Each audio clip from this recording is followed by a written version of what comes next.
RTP. Bueno, tenemos a nuestra próxima entrevistada. Es Soledad Donoso, analista política. Con ella vamos a conversar sobre la coyuntura nacional. Bienvenida, estimada Soledad, a la mañana en RTP. Hola, querido Hola. César. Buenos días. Buenos días. Larisa, ¿cómo está? Muy bien. Muchas gracias por esta invitación. Tenemos algunos puntos para topar también después de aquella un poco acalorada elección en la Asamblea Nacional. Sí, justamente ese punto es el que queremos nosotros abordar un poco, su impresión del evento de ayer en la Asamblea, las designaciones y justamente esa presencia muy fuerte que hubo de ADN, el silencio un poco de la RC5 y los actores importantes que vendrían a ser Pachacutic y PSC. Bueno, creo que lo que vimos ayer es una primera radiografía de aquella foto que ya la había publicado el ministro de Gobierno junto a Pachacutic. Creo que la elección de ayer vimos un guión muy bien marcado por ADN, en que no hubo espacio para perder todos estos puestos de poder que se necesitan en el legislativo. Ajá. La presidencia, la primera vicepresidencia, esa segunda vicepresidencia a Pachacutic, creo que un poco ya teníamos esa lectura después de la fotografía, como repito, del ministro de Gobierno, de este acuerdo al que habían llegado ya días atrás de esta primera sesión. RC se queda sin puestos de poder en la Asamblea, dentro de los puestos directivos y también del CAL, sin una representación, y eso va a marcar también una nueva visión para RC de convertirse en una oposición por ser oposición, o también veremos cuál va a ser su actuar. Ya vimos esta separación de RC y Reto, que en un primer instante trató de confundir de que si ellos perdían o no asambleístas, cuando en realidad creo que era una maniobra más política, justamente para tener esta amplitud de tener representatividad también en el CAL y también en las comisiones. Creo que ahí el accionar de ya el presidente Olsen de no autorizar esta nueva bancada ha sido la correcta, porque veíamos que querían un poco repetir esa artimaña del 2013, ver cómo pueden dividir para captar otros espacios de poder. Creo que el tema de la elección de Nils Olsen ya estaba marcada, lo vimos en compañía del presidente de la República en esta gira internacional junto a Valentina Centeno, que es la jefa del bloque de ADN. Entonces un poco ya se iba marcando esta cancha en que Nils Olsen podría llevar la presidencia de la Asamblea. Y finalmente creo que la sorpresa ha sido la primera vicepresidencia de Michelle Mancheno. Creo que no estaba en el radar, pero se llevan la primera y la segunda vicepresidencia dos mujeres chimboracenses, de ADN y Pachacutic. A Michelle Mancheno ya la conocíamos, era secretaria general jurídica, a su cargo estuvieron las primeras leyes económicas urgentes que pudo aprobar el presidente Noboa en la anterior asamblea, también la consulta popular. Entonces ya viene también con una gran experiencia. Y Carmen Tiupul, que ya venía de la anterior asamblea. Y es interesante también ahora el proceso de las comisiones. Cómo se van a repartir las comisiones, a quién van a seleccionar y si le van a dar algo de espacio a RC5 o les van a dar la comisión de la niñez, que yo creo que es bastante importante, pero no quieren darle toda la parte económica y obviamente jurídica. Son estrategias bastante importantes lo que ha hecho ADN, y ha asombrado realmente la estrategia de captar todos los curules dentro de la Asamblea, pero las comisiones también son importantes. Claro, es un guión muy bien marcado por ADN. No creo que tenían tampoco posibilidad, si querían tener este primer respiro de gobernabilidad con el legislativo, no podían arriesgarse a no tener todo este control, ¿no? Steven Ordóñez, que también está en el CAL, hemos visto que ha actuado con ADN, Mónica Salazar, que también la vimos en una fotografía con el ministro de Gobierno. Entonces, todo este poder que ya ha captado, sí le da también al país un primer respiro de saber que va a tener una gobernabilidad. Mañana veremos la conformación de estas comisiones, que sin duda será muy interesante ver quiénes las integran. Yo no creo que ADN vaya a arriesgarse tampoco a perder comisiones sumamente importantes como la de régimen económico, desarrollo económico, fiscalización, justicia, por ejemplo, que son muy trascendentales, seguridad, son sumamente trascendentales, entonces tampoco creo que vayan a perder el poder. Veremos también mañana cómo se conforma la Comisión de Biodiversidad, que es una comisión muy apetecida, digamos así, por ciertos grupos también.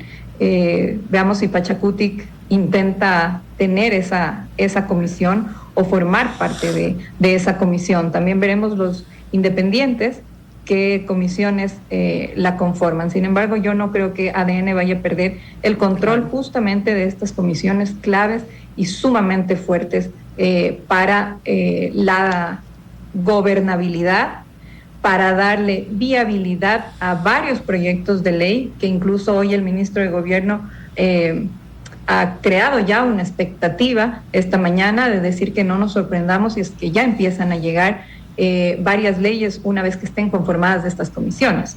Entonces, eso nos da a ver que tienen un camino muy bien marcado para, aunque no hay todavía muchas luces y claridad sobre cómo se manejará esta agenda legislativa, creo que en estos próximos días ya lo veremos con claridad.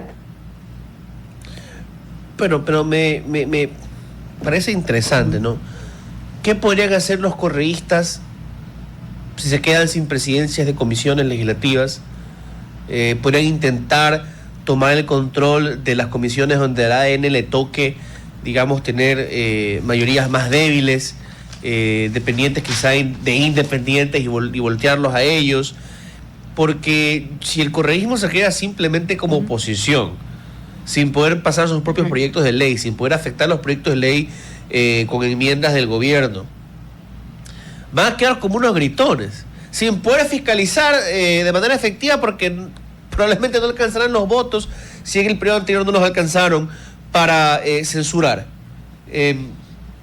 Ellos tienen que plantearse, digamos, lo difícil que se les puede poner reconstruir, digamos, la capacidad de ganarse, de proyectarse como victoriosos a sus militantes, de presentar una propuesta al país si se quedan solamente como una minoría impávida, ¿no?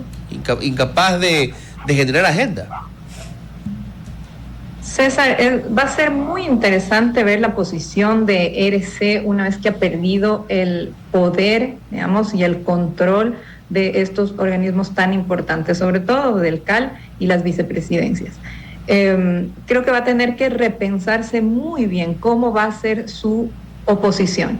Si va a ser un opositor por oponerse a todo proyecto que llegue de parte del Ejecutivo, o va a ser una oposición propositiva, es decir, que sea crítica con ciertas cosas que puedan estar afectando los derechos de los ciudadanos o los intereses del país, o va a ser simplemente una oposición que no mire absolutamente nada y convertirse, como tú bien lo dices, en gritones, ¿no? Ayer vimos una actuación que en realidad fue un poco que tal vez lo esperábamos, ¿no? Al no obtener la palabra, al no tener puestos, levantarse, no poner su asistencia, etcétera. Entonces, ya vamos viendo también estos temas de cómo ellos quisieran actuar.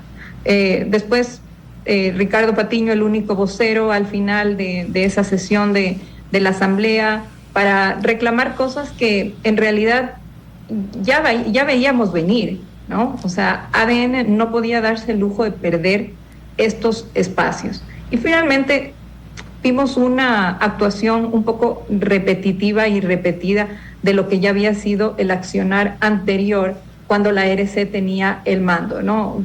ustedes vieron las últimas sesiones o sesiones donde eran trascendentales, que Viviana Veloz tampoco les daba la palabra ADN bajo ningún concepto, entonces no podían ni siquiera intervenir o le daba a uno para que su presidencia no sea apelada. Pero sí va a tener que repensarse la RC cómo va a ser oposición.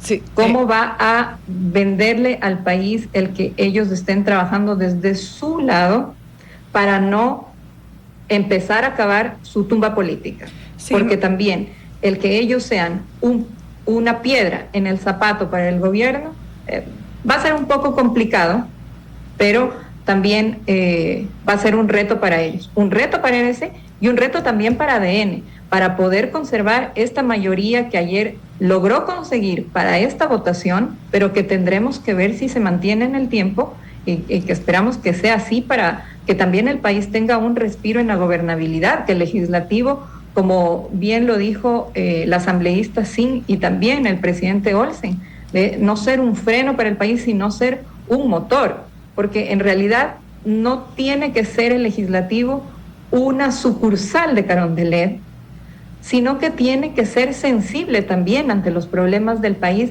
e ir en sintonía un poco con los proyectos que tiene el gobierno para el país.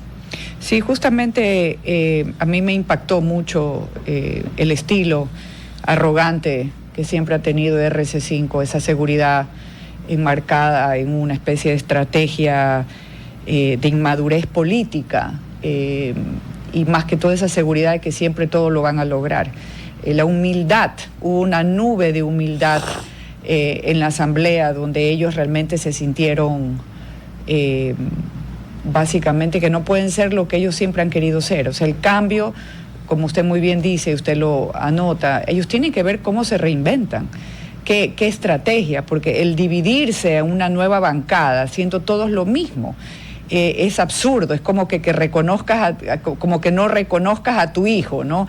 De repente nace y todo y después tú no lo reconoces, o sea, eso también es antiético y antipolítico, y eso se vio plasmado ayer, la falta de respeto hacia el pueblo ecuatoriano y su manejo también tan desordenado, ¿no? Que siempre se los ha caracterizado, y eso puede ser realmente afectar muchísimo a la estabilidad y a la vida política de un grupo que realmente no ha sabido entender lo que el país necesita. Sí, y ahí también surgen otras preguntas, ¿no? ¿Por qué ellos no apoyaron a Peña, que estaba nominado para segundo vocal del CAL, que fue nominado incluso aunque sea por ADN, pero finalmente representaba a su bancada? Claro que eso también te da otra lectura de decir, tú no me vas a imponer a quien yo quiera, pero finalmente ellos tenían ese espacio. Después la asambleísta Serrano certificó que no habían otras postulaciones para segundo vocal, entonces no vimos tampoco a ese RC orgánico que ya iba un paso adelante, sino más bien vimos a un bloque de ADN muy ordenado, que tenía un guión muy bien estructurado, que sabía por dónde ir y que finalmente en estos, digamos, pocos traspiés que tuvo para nominar a la segunda vicepresidencia y a los otros miembros del CAL, también la conducción del presidente Olsen de saber suspender para no tener en medio de la sesión un show político o etcétera, o lo que pudo haber ocurrido. Entonces, eso también te marca un tema de madurez y de saber, si esto pasa, tengo mi plan A, mi plan B y mi plan C. Entonces, creo que estuvo muy, muy estructurado la sesión de ayer. César.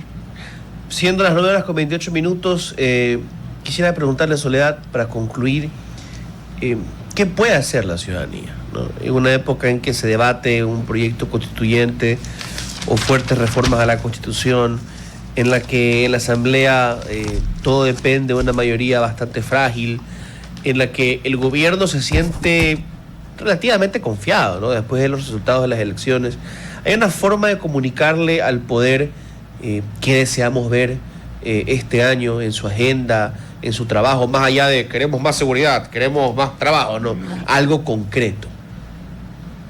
César, creo que Nils Olsen, al estar en la presidencia, va a lograr hacer esto, abrir estas puertas del legislativo a la ciudadanía para sentirse escuchada, de cuáles son las necesidades, de que no solo se impongan leyes que vienen desde el Ejecutivo, sino también él tiene un carisma especial. Creo que él va a poder navegar sobre este mar legislativo que le toca también muy duro para mantener esta mayoría, que es una mayoría móvil, que no sabemos si es que será para todo o fue solamente para estas elecciones. Pero creo que esa virtud que tiene Nils Olsen, su característica de ser una persona muy abierta, de ser una persona carismática, va a ayudar mucho para transmitir lo que el legislativo está haciendo por los ecuatorianos, de lo que está haciendo para solventar ciertos problemas y ciertos temas que son trascendentales para la vida de los ecuatorianos. Y también creo que pueden ellos abrir muchos más espacios de diálogo en comisiones justamente trascendentales para la vida de los ecuatorianos.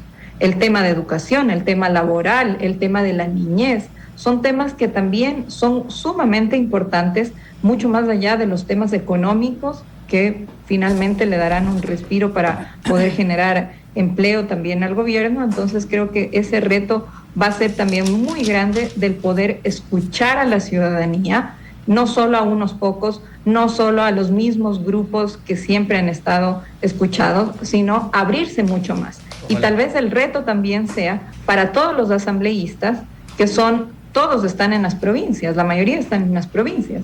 Entonces, su reto es escuchar qué es lo que ellos necesitan y empezar a consolidar proyectos que finalmente la ciudadanía sepa y diga, esto sí me beneficia, esto nació de nosotros, de la ciudadanía. 9:31. Muchas gracias, Soledad. Nos toca despedirnos de usted.